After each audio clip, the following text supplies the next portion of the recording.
Everyone, कैसे हैं आप सब। आई होप कि आप सब बहुत अच्छे होंगे। तो अभी को जो ये ब्लॉग स्टार्ट हुआ है ये हुआ है लगभग 8:30 बजे के समय। तो नाश्ता वगैरह मैंने करा दिया है और अभी मैं आई थी अपनी गाय को बाहर निकालने, साथ ही सोचा कि चारा भी लगा देती हूँ इनको। तो अभी मैं ना अमरूद पकड़ कर देखने लगी हूँ। तो यहाँ बहुत सारे अमरूद हैं जिनके ऊपर बहुत ही डस्ट हो रही है।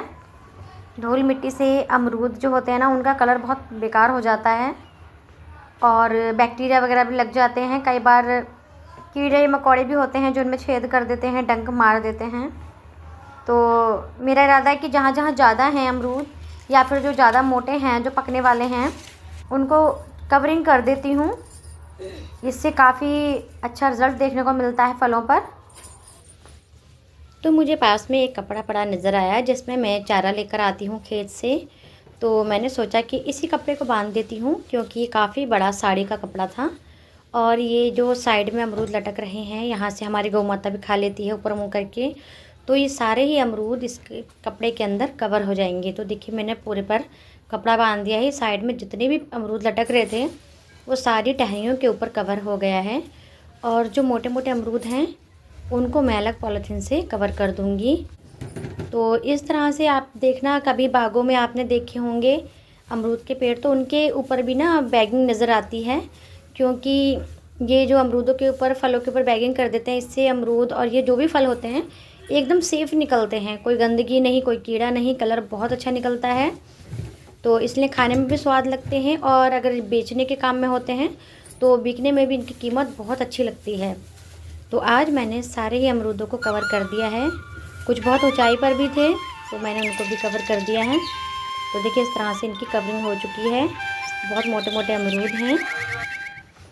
तो अंदर आ चुकी हूँ मैं और मैंने सुबह ही सारा काम कर दिया था और बच्चों को भी नाश्ता करा के स्कूल भेज दिया है। हस्बैंड मेरे दुकान पर हैं।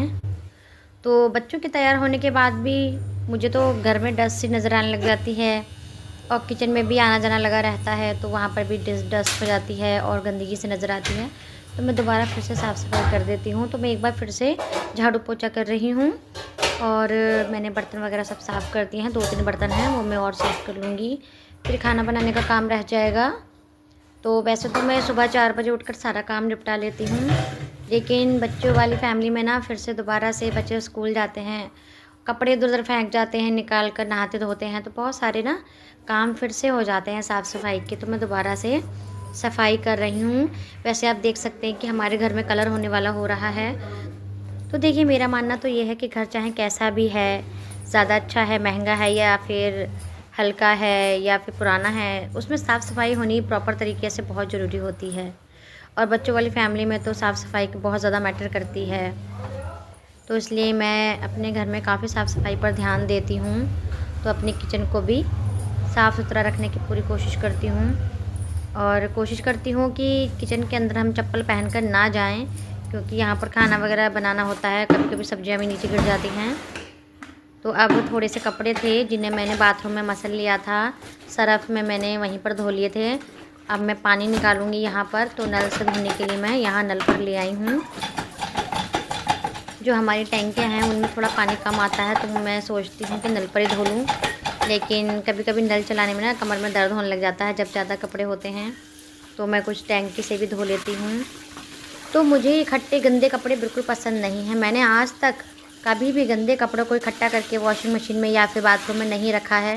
कि मैंने कुछ महिलाओं को देखा है कि इकट्ठा कर लेती हैं, कि कोई निश्चित एक दिन बना लेती हैं कि हमें शनिवार को धोने हैं, संडे को धोने हैं, मगर मुझे ये सब बिल्कुल अच्छा नहीं लगता है।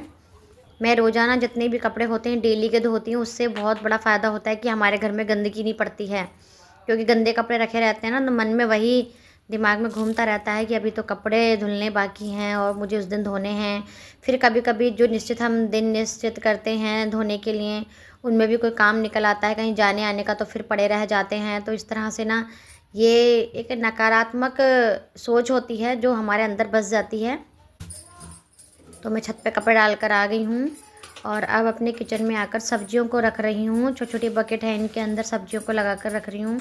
हरी मिर्च अलग, लहसुन, प्याज, आलू और धनिया अलग, सब चीज़ें मुझे अलग अलग करके रखनी अच्छी लगती हैं।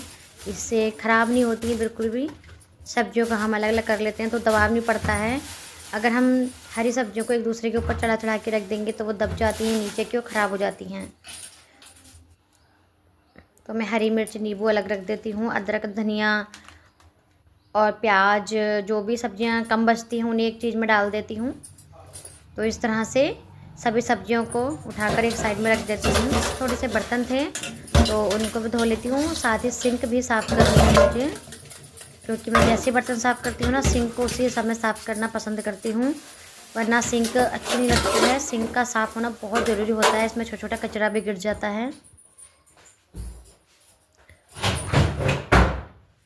तो अब मैं सारा काम करके नहा धोकर आ गई हूँ। कुछ कपड़े तय बना कर रखे थे मैंने, तो उनको मैं अलमारी में लगा रही हूँ। बच्चों के कपड़े बच्चों की लाइनों में लगा रही हूँ। तीनों बच्चों के अलग अलग लाइनों में कपड़े लगा रखे हैं मैंने, और अपने अलग रखती हूँ। नए कपड़े नई अलमारी में रखती हूँ। तो इस तरह से कपड़े निकालने में कोई दिक्कत नहीं होती है, तय ख़राब नहीं होती है कपड़ों की। तो अब मैं आ चुकी हूँ किचन में, और यहाँ पर आलू बैंगन की सब्ज़ी मैंने पहले ही बनाने के लिए रख दी थी। नहाने जाने से पहले ही मैंने सब्ज़ी में तड़का लगा दिया था आलू बैंगन की। तो सब्ज़ी बन चुकी है। अब मुझे थोड़े से फुलके बनाने हैं, क्योंकि मेरे हस्बैंड की खांसी हो रही है उनको, तो उनके लिए फुलके बनाने हैं गरम गरम। उसके बाद मैं मिर्ची साफ़ करके रखूँगी। एक बार इनको खाना खिला देती हूँ, फिर मिर्ची साफ़ करने का ही काम रह जाएगा मेरा।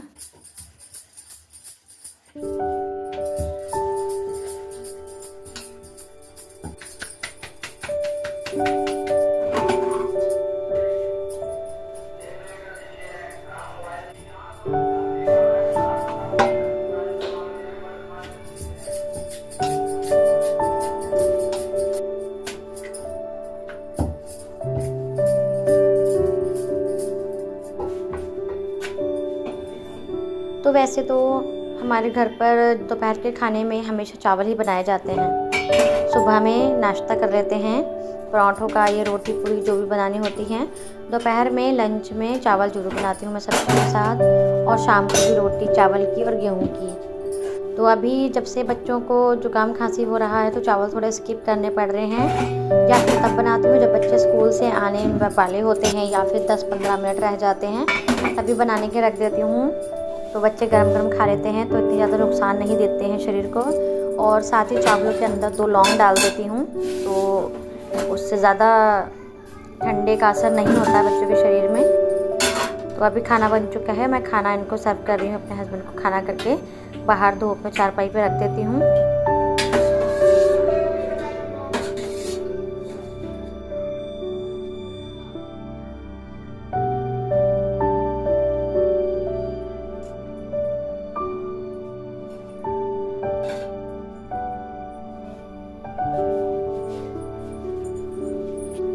तो खाना मैंने बाहर रख दिया है। अब मैं गरम करके पानी लेकर जा रही हूँ। एक भगोने में गरम करके रख लेती हूँ, फिर थर्मस में कर लेती हूँ। तो मैंने खाना बाहर रख दिया है।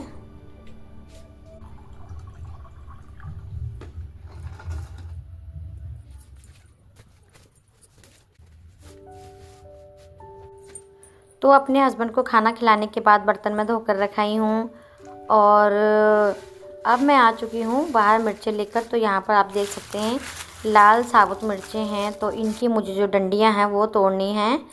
तो इनकी डंडियों को तोड़ तोड़ कर मैं अलग कट्टे पर रखती चली जाऊँगी। मुझे सारी मिर्चें ही आज साफ़ करनी हैं और इनको पिसवाने के लिए भेज देना है। लेकिन अभी भी इनकी डंडी तोड़ने के बाद 2-3 दिन की धूप इन्हें लगाना ज़रूरी है, क्योंकि अभी ये थोड़ी नरमीली सी हो रही हैं। तो जब बिल्कुल एकदम सूख जाएंगे ना, एकदम हाथ लगाते टूट जाएं, तभी इनकी मैं मिर्ची पिसवाऊँगी, तो ज़्यादा बारीक होंगी।